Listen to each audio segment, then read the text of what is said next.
дар ноҳияи Мир Саиди Алии Ҳамадонӣ дар деҳаи Ободон ҷамоати деҳоти Қаҳрамон коргоҳи истеҳсоли матои адрас мавриди истифода қарор дода шуд.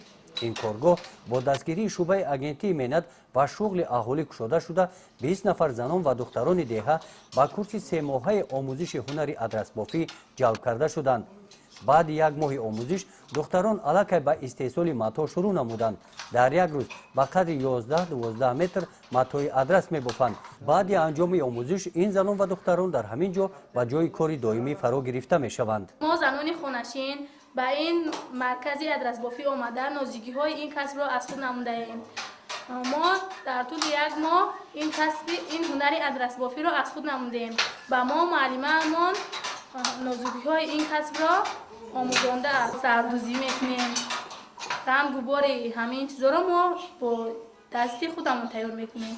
барои ҷалб намудани занону духтарон ба ҳунарҳои мардумӣ ва бо шуғл фаро гирифтани корҷӯяндагон аз ҷониби шуъбаи агентии меҳнат ва шуғли аҳолӣ дар ноҳияи Мир Саиди Алии Ҳамадонӣ мунтазам ярмаркаи ҷои кори холӣ ва вазифаҳои озод доир мегарданд.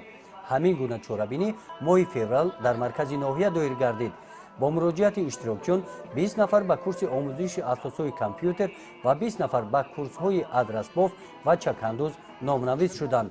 муроҷиати сокинонро ба инобат гирифта шуъбаи агентии меҳнат ва шуғли аҳолӣ 24 нафарро барои омӯзиши курси 3 моҳаи барқчӣ дар ҷамоати деҳоти Чӯбек номнавис карданд. мо ихтисос надоштем. мо муҳоҷирони меҳнатӣ будем дар давлатҳои Русия. бозгашта бар ватани худамон омадем. имрӯз ай бекорӣ мо имрӯз ами барои мо шароит муҳайё шид ки имрӯз мо ами касабаи электрикиро барои худмон касб кардем.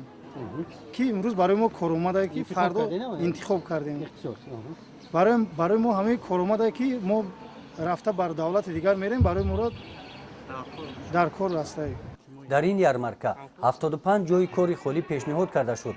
беморхонаи марказӣ 12 нафар ва муассисаи кӯмаки аввалияи тибби санитарӣ ба 11 нафар мутахассисони дараҷаи олии соҳаи тиб ниёз доранд. гузориши хоҷа Назриф Худойназар Зуҳуров аз ноҳияи Мир Саиди Алии Ҳамадонӣ барои барномаи иттилооти Навид.